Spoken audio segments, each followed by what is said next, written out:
ST कर्मचारी पुन्हा आंदोलनाचे हत्यार उचलणार. राज्य सरकारला दिला इशारा. लालपरीची चाके पुन्हा थांबणार. राज्य शासकीय कर्मचाऱ्यांप्रमाणे पगारवाढ आणि महागाई वेतन भत्ता देण्यात यावा यासह अन्य मागण्यांसाठी एसटी कर्मचाऱ्यांनी पुन्हा आंदोलनाचे हत्यार उचलले आहे.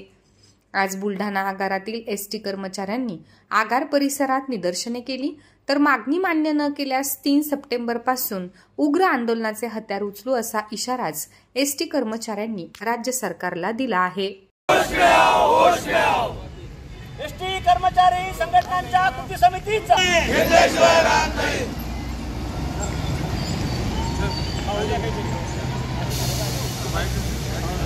4 ते 5 दिवसांमध्ये अनेक पातळीवर बैठका झालेल्या आहेत. आमच्या उपाध्यक्ष व्यवस्थापकीय संचालक यांच्या पातळीवर बैठक झाली. प्रिन्सिपल ट्रान्सपोर्ट सेक्रेटरी शेट्टी साहेब यांच्या पातळीवर बैठक झाली आणि वित्त विभागाचे प्रधान सचिव OP गुप्ता साहेब यांच्या सुद्धा पातळीवर बैठक झाली आणि मसुदा संघटनेच्या वतीने तयार करण्यात येऊन तो शासनाकडे देण्यात आलेला आहे.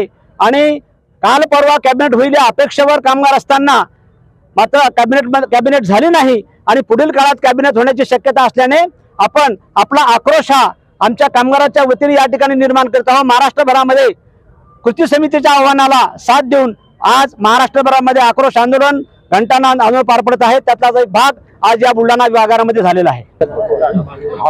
महाराष्ट्राची जीवनवाहिनी या लालपरी हा एक महाराष्ट्राचा अविभाज्य घटक आहे आणि प्रवासी वाहतुकीच्या याच्यामध्ये महाराष्ट्र राज्य मार्ग परिवहन महामंडळ या आशिया खंडामध्ये 1 नंबरला आहे.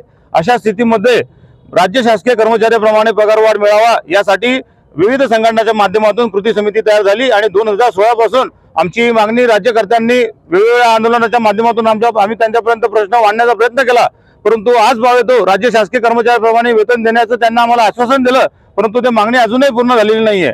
आपल्या राज्याचे लोकप्रिय मुख्यमंत्री माननीय एकनाथरावजी शिंदे साहेब हे अतिसंवेदनशील मुख्यमंत्री म्हणून आपण नावाजलेले आहेत.